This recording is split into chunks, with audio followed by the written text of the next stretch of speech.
क्या आपको मालूम है कि सर्दियों में हरे पत्ते की सब्जियां क्यों इतनी ज़्यादा उगती हैं? तो आइए हम जानते हैं। अस्सलाम वालेकुम व्यूअर्स, मैं हूँ रूही प्लांट्स वाइटल से। आज की वीडियो में हम जानेंगे कि सरसों के साग को हमें अपनी ग़िज़ा में क्यों शामिल करना चाहिए, और आखिर में मैं आपको ये भी बताऊँगी कि ये साग कैसे घर ही में मैंने बग़ैर कुछ खर्च किए उगाई है। अगर आपको वीडियो पसंद आए तो इसे ज़रूर लाइक करिएगा और इसे ज़्यादा से ज़्यादा शेयर करें, ताकि सभी लोग इससे फ़ायदा उठा सकें, और मेरे चैनल को सब्सक्राइब करें।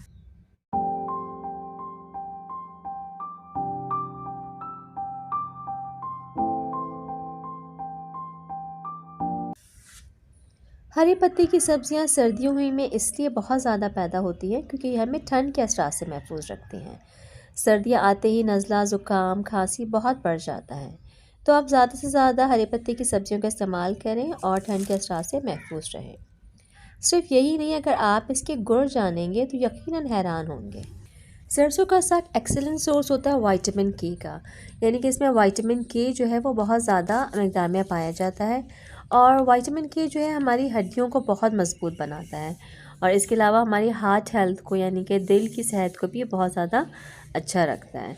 और विटामिन के जो होता है उसकी सबसे ख़ास बात ये होती है कि वो हमारी बॉडी में क्लॉटिंग में हेल्प करता है। अगर कभी हमें चोट लग जाए और खून बहने लग जाए तो कुछ ही देर बाद आप नोटिस करेंगे कि जो है एक पपड़ी सी जम जाती है, असल में वो क्लॉटिंग होती है।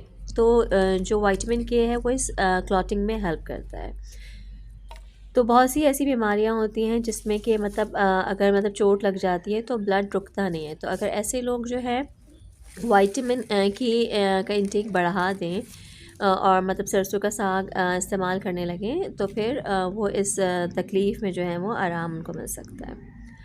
दूसरा बड़ा फ़ायदा सरसों के साग का ये है कि ये जो है एंटी कैंसर होता है। इसमें एंटी कैंसर इफ़ेक्ट रखता है, यानी हमारे जिस्म में कैंसर सेल्स को ग्रो नहीं होने देता।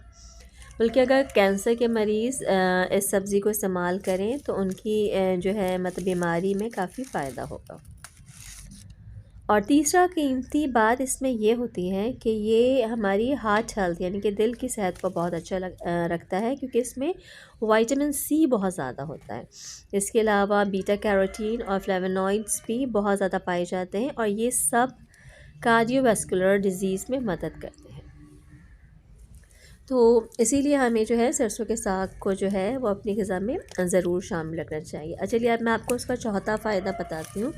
चौथा और आखिरी फ़ायदा ये है कि ये हमारी आँखों की सेहत को भी बहुत अच्छा रखता है, और एजिंग की वजह से जो बीनाई में कमी आ जाती है तो इसमें भी बेहतरी आती है।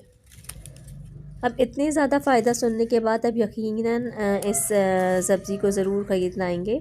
लेकिन अगर आप इसके बीज जो हैं कुछ गमलों में डाल दें तो आप घर में बहुत आसानी से जो है सब्ज़ी को उगा सकते हैं, और रोज़ाना ही इसको मतलब ज़्यादा से ज़्यादा अपनी ग़िज़ा में शामिल रख सकते हैं। तो आइए अब मैं आपको ये बताती हूँ कि मैंने बग़ैर कुछ ख़र्च किए जो है ये जो सरसों का साग है मैं इसको अपने घर में कैसे उगाती हूँ। तो जनाब ये उगता है राई से। राई को तो यकीनन आप जानते ही होंगे, जो हम बघार में इस्तेमाल करते हैं या फिर अचार वगैरह में हम इसको बहुत शौक़ से इस्तेमाल करते हैं। तो ये राई देखने में इस तरह की होती है, यकीनन आपके किचन कैबिनेट में भी होगी।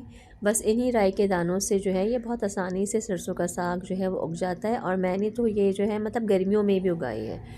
जब मैंने पहले फ़र्स्ट टाइम ट्राई किया था तो मैंने गर्मियों में ही इसके बीज डाले थे, और ये बहुत आसानी से जो है वो उगाई थी। लेकिन बस फ़र्क ये है कि जब मैंने गर्मियों में उगाया था तो मैंने अपने पॉट को जो है वो इनडायरेक्ट लाइट में रखा था। लेकिन अब सर्दियों में चूँकि धूप जो है वो काफ़ी नरम होती है तो इसीलिए मैंने जो है इसको डायरेक्ट सनलाइट में रखा। और ये जब उगती है तो ये इस तरह की होती है मतलब। तो ये जो होती है मतलब बहुत से लोग जो है इसे माइक्रो ग्रीन के तौर पर भी जो है वो इस्तेमाल करते हैं खानों में। तो जब ये छोटी साइज़ की होती है तो आप इस वक्त भी इसको इस्तेमाल कर सकते हैं, बल्कि इस वक्त जो है इसकी न्यूट्रिशनल वैल्यू जो है वो ज़्यादा होती है।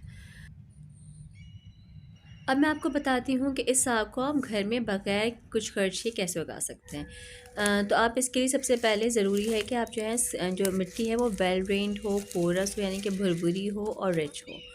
आप ऐसे मिट्टी लें और फिर जो है इन दानों को लेके उस पर बिखरा दें और हल्की हल्की मिट्टी से कवर कर दें और उसके बाद पानी का छिड़काव कर देंगे। आप कुछ ही दिनों में यानी कि सिर्फ 3 दिन में आपको माइक्रोग्रीन्स उसमें नज़र आने लगेंगे।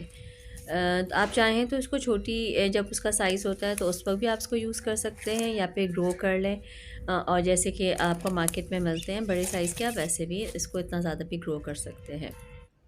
देखिए, आपसे बातें करते-करते मैंने तमाम ही साग जो है हार्वेस्ट कर ली और अब मैं इसको बनाने जाऊँगी। और आप जाइए किचन कैबिनेट में और एक ट्राई ज़रूर करिए, क्योंकि जब आप अपने हाथों से जो है कोई चीज़ ग्रो करते हैं और उसे हार्वेस्ट करते हैं तो बहुत खुशी होती है। और जो आपकी खुद ग्रो की हुई जो सब्ज़ी होती है वो ज़्यादा टेस्टी होती है। तो आप ज़रूर एक ट्राई करिएगा और इसका फ़ीडबैक मुझे ज़रूर दीजिएगा। ओके, अब हम मिलते हैं अगली वीडियो में। अल्लाह हाफ़िज़।